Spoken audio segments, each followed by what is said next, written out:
Hi guys, welcome to Sukanya vlogs. ಬನ್ನಿ, ಇವತ್ತೊಂದು princess cut ಬ್ಲೌಸ್ನ ಯಾವ ಥರ ಸ್ಟಿಚ್ ಮಾಡೋದು ಅಂತ ತೋರಿಸ್ತೀನಿ. ಈ ಪ್ಯಾಡೆಡ್ದು ಕೆಲವರಿಗೆಲ್ಲ ಡೌಟ್ ಇದೆ ಇನ್ನು ಅಂತ ಕೇಳ್ತಾ ಇದ್ದಾರೆ. ಅವ್ರಿಗೆ ಒಂದು ವಿಡಿಯೋ ಮಾಡೋಣ ಅಂಥೇಳಿ ಕಟ್ಟಿಂಗ್ ವಿಡಿಯೋ ನಾವು ಸುಮಾರು ವಿಡಿಯೋಸ್ ಎಲ್ಲ ಹಾಕಿದ್ದೀನಲ್ವ, ಅದಕ್ಕೆ ಇವಾಗ ಕಟ್ಟಿಂಗ್ ತೋರಿಸ್ತಾ ಇಲ್ಲ, ಸ್ಟಿಚ್ಚಿಂಗ್ ಮಾತ್ರ ತೋರಿಸ್ತಾ ಇದ್ದೀನಿ. ಈ ಪ್ಯಾಡೆಡು ಎಲ್ಲಿ ಸರಿಯಾಗಿ ನಾವು ಸರಿಯಾಗಿ ಜೋಡಿಸ್ಕೋಬೇಕು, ಯಾವ ಥರ ಸ್ಟಿಚ್ ಮಾಡಬೇಕು ಇನ್ನೊಂದು ಸಲ ತೋರಿಸಿ ಅಂತೇಳಿದ್ದಾರೆ. ನಾವು ಇದಕ್ಕೆ ನಾರ್ಮಲ್ ಕಟ್ಟಿಂಗ್ಗೆ ಇವಾಗ ಪ್ರಿನ್ಸೆಸ್ ಕಟ್ಟಿಂಗ್ ಅದು ವಿಡಿಯೋಸ್ ಅಪ್ಲೋಡ್ ಮಾಡಿದ್ದೀವಲ್ವ, ಅದೇ ಥರನೇ ಕಟ್ ಮಾಡ್ಕೊಳ್ಳೋದು. ಪ್ಯಾಡೆಡ್ ಹಾಕಬೇಕಾದ್ರೆ ಅದೇ ಸ್ಟಿಚ್ ಕಟ್ಟಿಂಗ್ ಇರುತ್ತೆ. ಇವಾಗ ಪ್ಯಾಡೆಡ್ ಲೆಸ್ ಅಂದ್ರೂ ಅದೇ ಕಟ್ಟಿಂಗ್ ಇರುತ್ತೆ. ನೋಡ್ಕೊಂಡು ಇದು ಸ್ಟಿಚ್ ಮಾಡ್ತಾ ಇದ್ದೀನಲ್ವ, ಫ್ರಂಟಿಗೆ ಪ್ರಿನ್ಸೆಸ್ ಕಟ್ಟೋದು. ಇವಾಗ ಬ್ಲೌಸ್ ಪೀಸ್ ಸಪ್ರೇಟು ಜಾಯಿನ್ ಮಾಡ್ಕೊತಾ ಇದ್ದೀನಿ ನೋಡಿ. ಒಳಗಡೆ ಪ್ಯಾಡೆಡ್ ಬರೋದ್ರಿಂದ ಬ್ಲೌಸ್ ಪೀಸ್ ಹಂಗೆ ಜಾಯಿನ್ ಮಾಡ್ಕೋಬೇಕಾಗತ್ತೆ ಎರಡು ಸೈಡು. ಮತ್ತು ಅದೇ ಥರ ಲೈನಿಂಗು ಎರಡು ಸೈಡು ಜೋಡಿಸ್ಕೊಂಡು ಉಳ್ಕೊಬೋದು. ಸೆಂಟ್ರಲ್ಲಿ ಕೆಲವೊಂದು ಕ್ಲಾತು ಬ್ಲೌಸ್ ಪೀಸಸ್ಸು ತೆಳ್ಳಗಿದ್ರೆ ಆವಾಗ ಡಬಲ್ ಲೇಯರು ಲೈನಿಂಗ್ ಹಾಕ್ಕೋಬೇಕಾಗತ್ತೆ ನಾವು.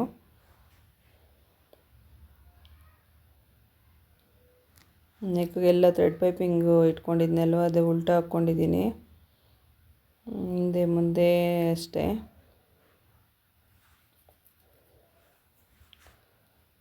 ಈ ಥರ ನಾವು ಅರ್ಧ ಇಂಚಷ್ಟು ಜೋಡಿಸ್ಕೊಂಬಿಡ್ಬೇಕಾಗತ್ತೆ. ಇದು ಪ್ರಿನ್ಸೆಸ್ ಕಟ್ ಮಾಡ್ಕೊಂಡಿದ್ದೀವಲ್ವ, ಅದೇ ಕ್ಲಾತ್ನ ನೋಡಿ ಡಬಲ್ ಸ್ಟಿಚ್ ಹಾಕ್ಕೊಳ್ಳೋದ್ರಿಂದ ಅಲ್ಲಿ ಮತ್ತೆ ಅಕಸ್ಮಾತ್ ಏನಾದರೂ ಸ್ಟಿಚಸ್ ಬಿಟ್ಕೊಳ್ಳೋ ಚಾನ್ಸಸ್ ಕೂಡ ಇರಲ್ಲ. ಅಕಸ್ಮಾತ್ ಬಿಟ್ಕೊಂಡ್ರೂ ನಾವು ಮತ್ತೆ ಅಲ್ಲಿ ಹಾಕ್ಲಿಕ್ಕೆ ಆಗಲ್ಲ, ಕಷ್ಟ ಆಗೋಗುತ್ತೆ ಬ್ಲೌಸ್ ಸ್ಟಿಚ್ ಮಾಡಿದ್ಮೇಲೆ. ಅದಕ್ಕೆ ಒಂದೇ ಸಲ ನಾವು ಡಬಲ್ ಸ್ಟಿಚ್ ಹಾಕ್ಕೊಳ್ಳೋದು ಒಳ್ಳೆಯದು. ಅರ್ಧ ಇಂಚಷ್ಟು ಬಟ್ಟೆ ಬಿಟ್ಕೋಬೇಕಾಗತ್ತೆ ನೋಡಿ. ಒಂದು ಸೈಡ್ ಜೋಡಿಸಿ ಐತೆ.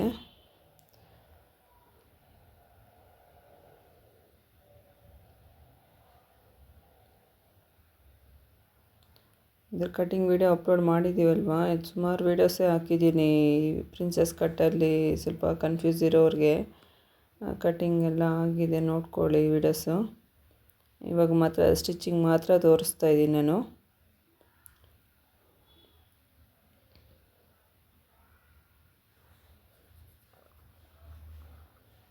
ಇದು ಹಿಂದೆ ಒಗ್ಸಿರೋದ್ರಿಂದ ಮುಂದೆ ಓಪನ್ ಏನಿಲ್ಲ.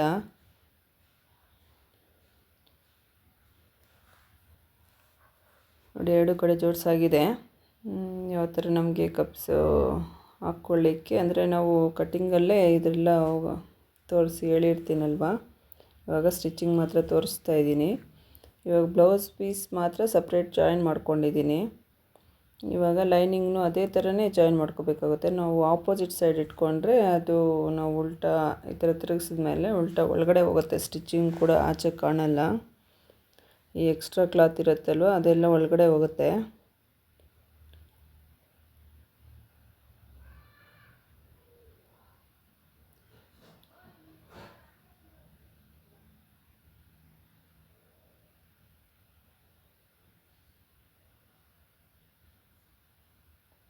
ನೋಡಿ, ಇದೇ ಥರ ಅರ್ಧ ಇಂಚಷ್ಟು ಸುತ್ತು ಉಳ್ಕೋಬೇಕಾಗತ್ತೆ. ಈ ಕಡೆ ಫ್ರಂಟ್ ಟು ಸೈಡ್ಸು ಉಳ್ಕೋಬೇಕಾಗತ್ತೆ.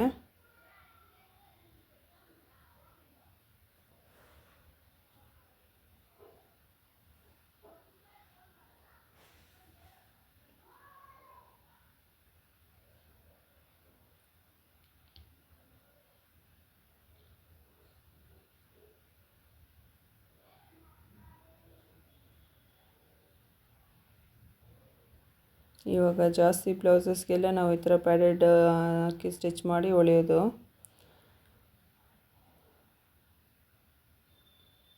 ಫಿನಿಶಿಂಗು ಚೆನ್ನಾಗಿರುತ್ತೆ. ಅವರು ಮತ್ತೆ ಡಬಲ್ ಕ್ಲಾತ್ ಯೂಸ್ ಮಾಡೋಷ್ಟಿರಲ್ಲ ನೋಡಿ. ಇದು ಬ್ಲೌಸ್ ಪೀಸು ತಿಕ್ಕಾಗಿರೋದ್ರಿಂದ ಏನು ಆಚೆ ಕಾಣಿಸಲ್ಲ, ಸಿಂಗಲ್ ಲೇಯರೇ ಹಾಕ್ಕೋಬೋದು ಲೈನಿಂಗು. ಕೆಲವೊಂದು ಕ್ಲಾತು ತೆಳ್ಳು ಇರೋದ್ರಿಂದ ಡಬಲ್ ಲೇಯರ್ ಹಾಕೋಬೇಕಾಗತ್ತೆ ನೋಡಿ. ಈ ಥರ ಪ್ಯಾಡೆಡ್ ತೊಗೊಂಡಿದ್ದೀನಿ.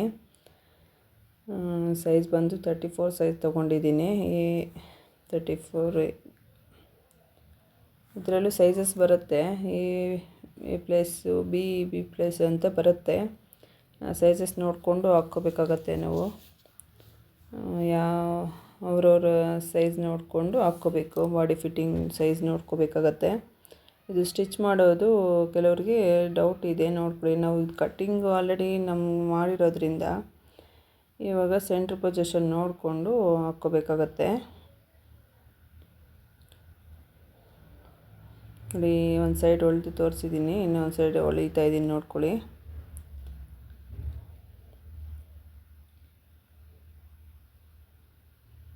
ಈ ಥರ ಉದ್ದ ಬೇಕಾದರೂ ಒಂದೊಳಗೆ ಹಾಕ್ಕೋಬೋದು, ಇಲ್ಲಾಂದರೆ ನಮಗೆ ಸೆಂಟ್ರಲ್ಲಿ ಮಾತ್ರ ರಫ್ ಮಾಡಿ ಬಿಡ್ಬೋದು.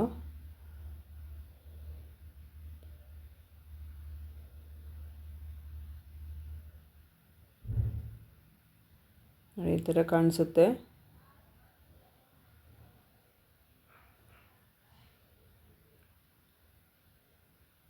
ನೋಡಿ, ಹಿಂದೆನೂ ಈ ಥರ ಇದೆ ನೋಡಿ.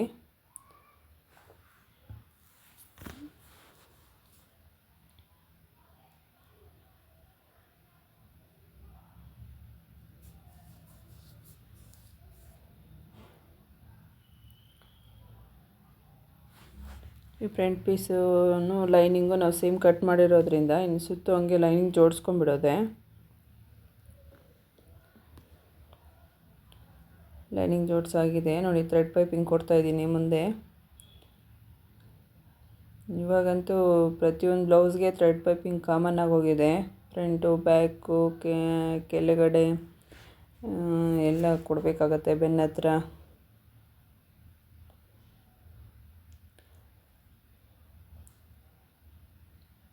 ಥ್ರೆಡ್ ಪೈಪಿಂಗ್ ಫಿನಿಷಿಂಗೇ ಚೆನ್ನಾಗಿರುತ್ತೆ. ಇವಾಗೆಲ್ಲ ಅದೇ ಥರನೇ ಹೊಲಿಸ್ಕೊತಾರೆ ಎಲ್ಲರೂ.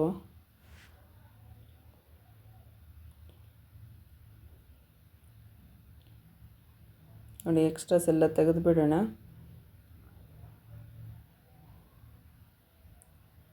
ಮುಂದೆ ಸ್ವಲ್ಪ ಕರ್ವ್ ಮಾಡಿದ್ದೀನಿ, ವಿ ಶೇಪ್ ಮಾಡಿದ್ದೀನಿ ಫ್ರಂಟ್ ಹತ್ರ. ಇವಾಗ ಅದಕ್ಕೆ ಒಂದು ಲೈನಿಂಗ್ ಪೀಸ್ ಹಾಕಿ ಫೋಲ್ಡ್ ಮಾಡಿ ಹೊಲ್ಕೊಂಡಿದ್ದೀನಿ ನೋಡಿ. ಬ್ಯಾಕ್ ಪೀಸ್ಗೆ ಮಾರ್ಕಿಂಗ್ ಕಟ್ಟಿಂಗಲ್ಲೇ ತೋರಿಸಿದ್ದೀನಿ, ಎಷ್ಟು ತೊಗೋಬೇಕು ಇಂಥ ಮೆಜರ್ಗೆ ಅಂತೆಲ್ಲ ತೋರಿಸಿದ್ದೀನಿ ಅಲ್ವಾ. ಇವಾಗ ವಿ ಶೇಪ್ಗೆ ಕಟ್ ಮಾಡ್ಕೊತಾ ಇದ್ದೀನಿ ನೋಡಿ. ಆ ನೆಕ್ ಪಾರ್ಟ್ ಮಾತ್ರ ಹಂಗೆ ಬಿಟ್ಟಿದ್ದೆ. ಬ್ಯಾಕ್ ಹುಕ್ಸ್ ಆಗಿರೋದ್ರಿಂದ ಬ್ಯಾಕ್ ಓಪನ್ ಮಾಡ್ಕೊತಾ ಇದ್ದೀನಿ. ಇದಕ್ಕೂ ಅಷ್ಟೇ ಥ್ರೆಡ್ ಪೈಪಿಂಗ್ ಹೊಲಿಯೋದು ವೀಡಿಯೋಸ್ ಎಲ್ಲ ತೋರಿಸಿದ್ದೀನಿ. ಅದಕ್ಕೆ ಇವಾಗ ಅದು ಸ್ಟಿಚ್ ಮಾಡೋದೆಲ್ಲ ವೀಡಿಯೋ ಲೆಂತ್ ಆಗುತ್ತೆ ಅಂತ ತೋರಿಸ್ತಾ ಇಲ್ಲ, ಬರೀ ಸ್ಟಿಚಿಂಗ್ ಮಾತ್ರ ತೋರಿಸ್ತಾ ಇದ್ದೀನಿ.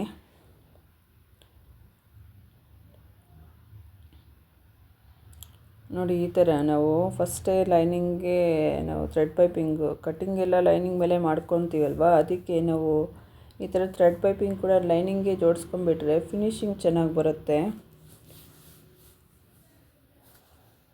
ನೋಡಿ. ಬ್ಲೌಸ್ಗೆ ನೆಕ್ಗೂ ಅಷ್ಟೇ ನೀಟಾಗಿ ಫಿನಿಶಿಂಗ್ ಬರುತ್ತೆ. ಈ ಎಕ್ಸ್ಟ್ರಾ ಮೆಟೀರಿಯಲ್ ಎಲ್ಲ ನಾವು ಉಲ್ಟಾ ಮಾಡಿದಾಗ ಒಳಗಡೆ ಹೊಲ್ಟೋಗುತ್ತೆ, ಆಚೆ ಏನೂ ಕಾಣಿಸೋದಿಲ್ಲ ನೋಡಿ. ಈ ಥರ ಹೊಲ್ದಾದ್ಮೇಲೆ ಒಂದು ಕಟ್ಟಿಂಗ್ ಇಟ್ಕೊಂಡ್ಬಿಡೋಣ. ಅಲ್ಲಲ್ಲಿ ವಿ ಶೇಪ್ ಹೊಲಿತಾ ಇದ್ದೀನಲ್ವ ನೋಡಿ, ಚೆನ್ನಾಗಿರುತ್ತೆ. ಇವಾಗೆಲ್ಲ ಜಾಸ್ತಿ ವಿ ಶೇಪ್ ಇಟ್ಕೊತಾರೆ.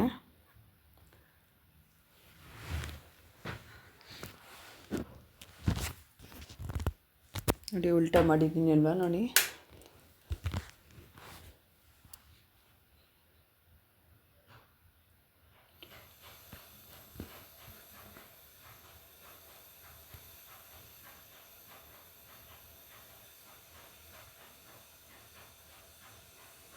ಇದರ ಮೇಲೆ ಒಂದು ಸ್ಟಿಚ್ ಹಾಕ್ಕೊಂಡ್ಬಿಡೋಣ. ಈ ಶೇಪ್ ಯಾವ ಥರ ಇದೆಯಾ ನೋಡಿ, ಇವಾಗ ಕಾಣಿಸ್ತಾ ಇದೆ. ಉಕ್ಸ್ ಪಟ್ಟಿ, ಕಾಜಾ ಪಟ್ಟಿ ಮಾಡ್ಕೊಂಡಿದ್ದೀನಿ. ಹಂಗೆ ಫ್ರಂಟ್ ಪೀಸ್ ರೆಡಿ ಆಗಿತ್ತಲ್ವ, ಅದನ್ನು ಜೋಡಿಸ್ಕೊಂಡ್ಬಿಟ್ಟಿದ್ದೀನಿ. ಶೋಲ್ಡರು ನಾವು ಎಕ್ಸ್ಟ್ರಾ ಏನು ಕಾಣಿಸಲ್ಲ, ಉಲ್ಟಾ ಆಚೆ ಆ ಕಡೆ ನೋಡಿದ್ರೆ ರಾ ಮೆಟೀರಿಯಲ್ ಏನು ಕಾಣಿಸ್ತೀರಾ. ಆ ಶೋಲ್ಡರ್ ಉಲ್ಟಾ ಮಾಡೋದು ಯಾವ ಥರ ಅಂತಲೂ ವಿಡಿಯೋ ಮಾಡಿದ್ದೀನಿ. ಇವಾಗ ಸ್ಲೀವ್ ಹೊಲ್ಕೊಳ್ಳೋಣ. ಬಫ್ ಸ್ಲೀವ್ ಹೇಳಿದ್ದಾರೆ. ಈ ಥರ ಕೆಳಗಡೆ ಒಂದು ಲೈನ್ ಹಾಕ್ಕೊಂಡಿದ್ದೀನಿ. ಕಟ್ ವರ್ಕ್ ಬಂದಿದೆಯಲ್ವ ಕೆಳಗಡೆ, ಇದು ವರ್ಕಲ್ಲೇ ಬಂದಿರೋದು ಡಿಸೈನು. ಇದಕ್ಕೆ ಒಂದು ಒಳಗೆ ಹಾಕ್ಕೊಂಡಿದ್ದೀನಿ. ಇದರ ಸೆಂಟ್ರ್ ಪಾಯಿಂಟ್ ನೋಡಿ, ನಮಗೆ ಕಟ್ಟಿಂಗ್ ಆಲ್ರೆಡಿ ಚಿಕ್ಕದಾಗಿ ಇಟ್ಕೊಂಡಿದ್ದೀನಿ. ಇನ್ನೊಂದು ಸಲ ತೋರಿಸ್ತಾ ಇದ್ದೀನಿ ನೋಡಿ.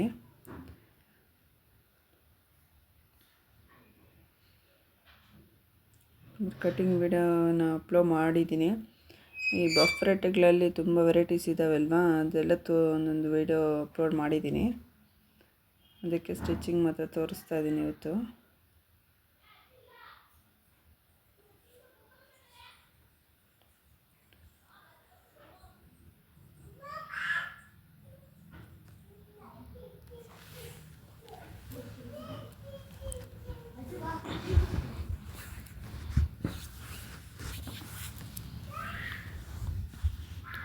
ನೋಡಿ, ಈ ಥರ ಚಿಕ್ಕ ಚಿಕ್ಕದಾಗಿ ಫ್ರಿಲ್ಸ್ ಇಟ್ಕೊಳ್ಳೋಣ.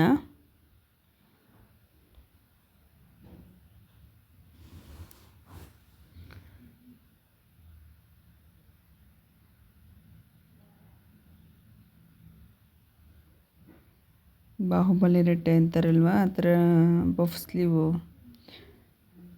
ಆ ಥರ ತೊಗೊಂಡಿದ್ದೀವಿ. ಇದು ಪ್ಯಾಟ್ರನ್ನು ಇಲ್ಲಿ ಕೆಳಗಡೆ ನೋಡಿ, ಈ ಥರ ಕಟ್ಟಿಂಗ್ ಮಾಡಿದ್ದೀವಲ್ವ, ಚಿಕ್ಕದಾಗಿ ಒಂದು ಟಕ್ ಇಟ್ಕೊಂಡಿದ್ದೀವಲ್ಲ, ಅದು ಎರಡೂ ಒಂದೇ ಕಡೆ ಬರಬೇಕಾಗತ್ತೆ. ಅಲ್ಲಲ್ಲಿ ಫ್ರಿಲ್ಸ್ ಇಟ್ಕೋಬೇಕು. ಚಿಕ್ಕ ಚಿಕ್ಕದಾಗಿ ತಗೊತಾ ಇದ್ದೀನಿ ನೋಡಿ, ವಿಡಿಯೋದಲ್ಲಿ ತೋರಿಸ್ತಾ ಇರೋ ಥರನೇ ಹೊಳ್ಕೊಂಡ್ರೆ ಚೆನ್ನಾಗಿ ಬರುತ್ತೆ ಬಫ್ ಎಲ್ಲ.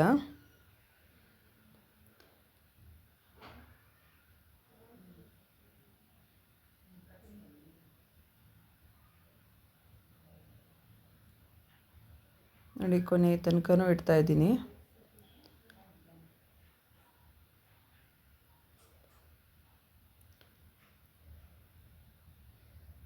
ಇವಾಗ ಇಷ್ಟು ಜೋಡಿಸಿದ್ದಾಯ್ತಲ್ವ, ಇದಕ್ಕೆ ಒಳಗಡೆನೇ ಎಕ್ಸ್ಟ್ರಾ ಕಾಣಿಸ್ತೀರಾ, ಒಳಗಡೆನೇ ಫೋಲ್ಡ್ ಮಾಡೋ ಥರನೇ ತೋರಿಸ್ತೀನಿ ಬನ್ನಿ.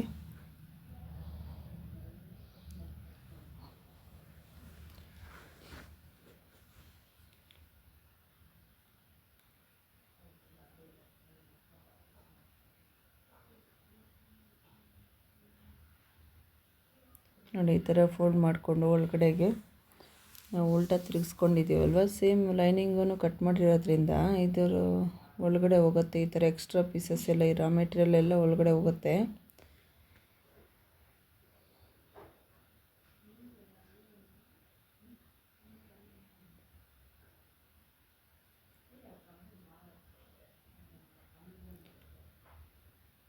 ನೋಡಿ, ಈ ಥರ ಒಂದು ಹೊಲಿಗೆ ಆದಮೇಲೆ ಇವಾಗ ಅದನ್ನು ಉಲ್ಟಾ ಹಾಕ್ಕೊಂಡು ನೋಡಬೇಕು. ನೋಡಿ, ಎರಡನೇದು ಹೊಲ್ಕೊತಾ ಇದ್ದೀನಿ. ಅದೇ ಥರ ನಿಮ್ಗೆ ತೋರಿಸ್ಲಿಕ್ಕೆ ಅಂತಲೇ ಒಂದು ಫಾಸ್ಟಾಗಿ ಮಾಡಿ ಇನ್ನೊಂದು ಸಲ ತೋರಿಸೋಣ ಅಂತ ತೋರಿಸ್ತಾ ಇದ್ದೀನಿ.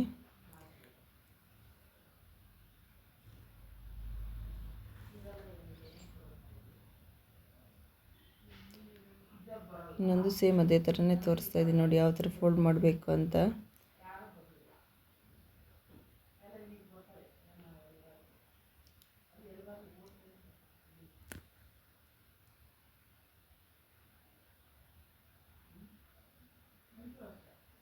ನೋಡಿ, ಇವಾಗ ಉಲ್ಟಾ ಹಾಕ್ಕೊಳ್ಳೋಣ.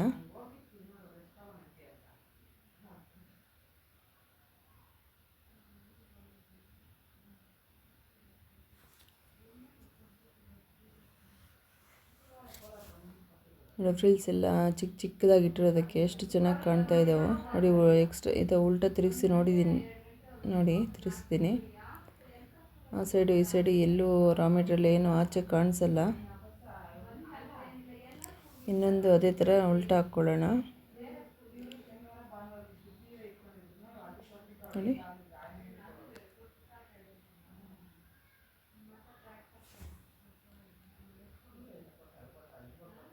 ನೋಡಿ ಫ್ರಿಲ್ಸ್ ಚೆನ್ನಾಗಿ ಕಾಣ್ತಾ ಇದೆಯಲ್ವ, ಒಂದೇ ಸಮನಾಗಿ ಇಟ್ಕೊಂಡಿದ್ದೀನಿ ನೋಡಿ. ಉಲ್ಟಾ ಸೈಡು ತೋರಿಸ್ತಾ ಇದ್ದೀನಿ, ಎಕ್ಸ್ಟ್ರಾ ಮೆಟೀರಿಯಲ್ ಏನು ಕಾಣಿಸ್ತಾ ಇಲ್ಲ.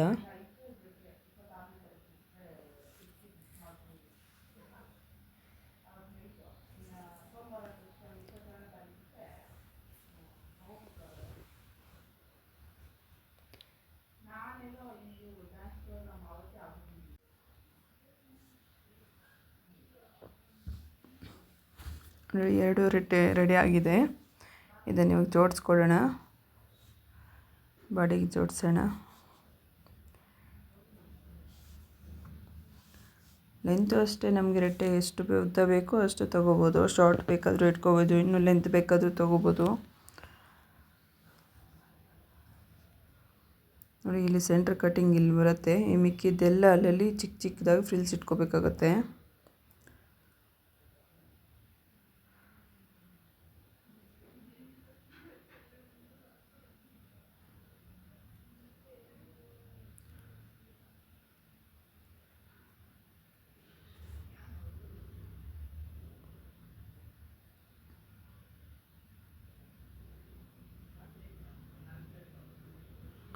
ನೋಡಿ ಚಿಕ್ಕ ಚಿಕ್ಕದಾಗಿ ಜೋಡಿಸ್ಕೋಬೇಕಾಗುತ್ತೆ ಫ್ರಿಲ್ಸು.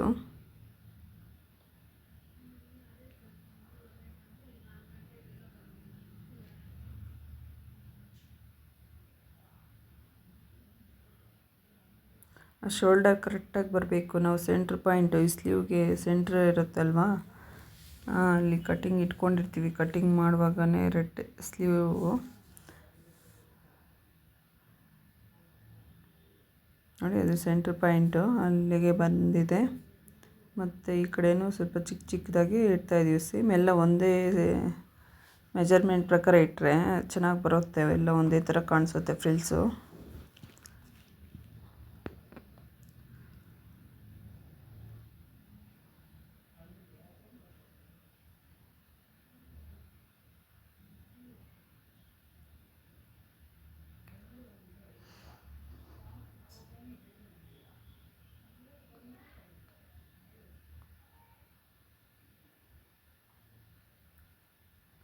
ನಾವು ಸೈಡಲ್ಲಿ ಚೆಕ್ ಮಾಡ್ಕೋಬೇಕಾಗತ್ತೆ ಫುಲ್ಲೆಲ್ಲ ಸರಿ ಹೋಗುತ್ತೆ ಅಂತ. ಮಿಕ್ಕಿದ್ದೆಲ್ಲ ಅಲ್ಲಿ ಸ್ಲೀವ್ಗೆ ಜೋಡಿಸಿದ್ದಾದಮೇಲೆ ಫ್ರಿಲ್ಸು ಒಂದೊಳಗೆ ಹಾಕ್ಕೊಂಬಿಡೋಣ. ಇದಕ್ಕೂ ಅಷ್ಟೇ ಡಬಲ್ ಹೊಲಿಗೆ ಹಾಕ್ಕೊಂಡು ಓವರ್ಲಾಕ್ ಎಲ್ಲ ಫಿನಿಷ್ ಮಾಡ್ಕೋಬೇಕಾಗತ್ತೆ. ಎಷ್ಟು ಚೆನ್ನಾಗಿ ಕಾಣ್ತಾ ಇದೆಯೋ ಫ್ರಿಲ್ಸು. ಇದು ಉಲ್ಟಾ ಸೈಡು ನೋಡಿ, ಇವಾಗ ಸೀದಾ ಕಡೆ ಕಾಣಿಸ್ತಾ ಇದೆ ನೋಡಿ ಎಷ್ಟು ಚೆನ್ನಾಗಿದೆಯೋ.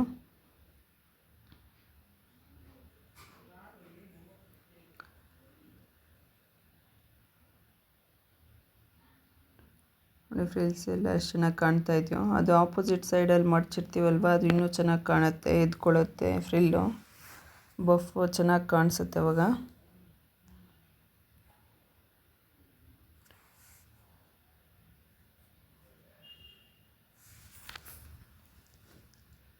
ನಾವು ಈ ಥರ ಫೋಲ್ಡ್ ಮಾಡುವಾಗ ನೋಡಿ ಫ್ರಿಲ್ಸ್ ಇಡೋದು ಇನ್ನೂ ಒಂದು ಸಲ ತೋರಿಸ್ತಾ ಇದ್ದೀನಿ.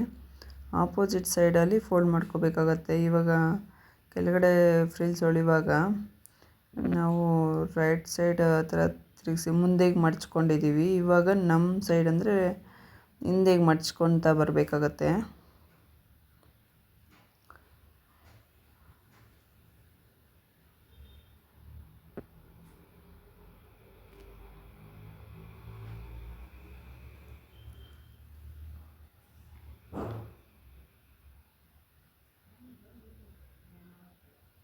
ನೋಡಿ ಅರ್ಧ ಇಂಚಷ್ಟು ಉಳ್ಕೊಂಬರ್ಬೇಕಾಗತ್ತೆ.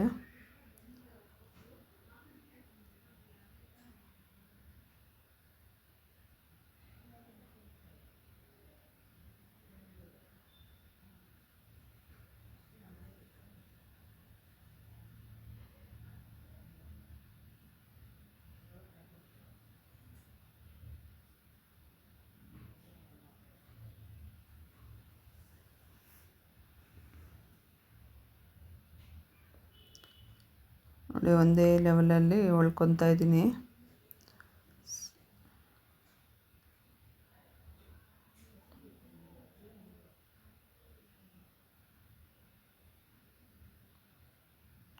ಇಲ್ಲೂ ಅಷ್ಟೇ ಫ್ರಿಲ್ಸ್ ಎಲ್ಲಿ ತನಕ ಬರುತ್ತೋ ನೋಡಿಕೊಂಡು ಮತ್ತು ಎಕ್ಸ್ಟ್ರಾ ಸೈಡ್ಗೆ ನಾವು ಸ್ಟಿಚಿಂಗ್ ಹಾಕ್ಕೋಬೇಕಲ್ಲ, ಅಲ್ಲಿಗೆ ಸ್ವಲ್ಪ ಬಟ್ಟೆ ಹಂಗೆ ಪ್ಲೈನಾಗಿ ಹೊಲ್ಕೋಬೋದು.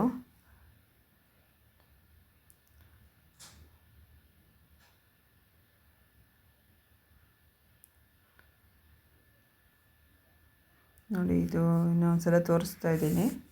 ಆಪೋಸಿಟ್ ಸೈಡ್ ಫೋಲ್ಡ್ ಮಾಡಿದ್ದೀನಲ್ವಾ, ಹೆಂಗೆ ಕಾಣಿಸ್ತಾ ಇದೆಯೋ ಅಂತ ನೋಡ್ಕೊಳ್ಳಿ ನೀವೇ.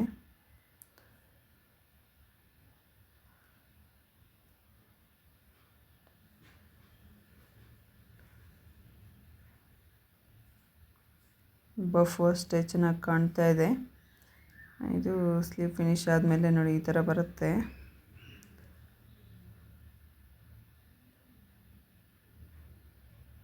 ವಿಡಿಯೋ ಇಷ್ಟ ಆದರೆ ಲೈಕ್ ಮಾಡಿ, ಶೇರ್ ಮಾಡಿ, ಕಾಮೆಂಟ್ ಮಾಡಿ, ಸಬ್ಸ್ಕ್ರೈಬ್ ಮಾಡ್ಕೊಳ್ಳೋದು ಮಾತ್ರ ಮರಿಬೇಡಿ.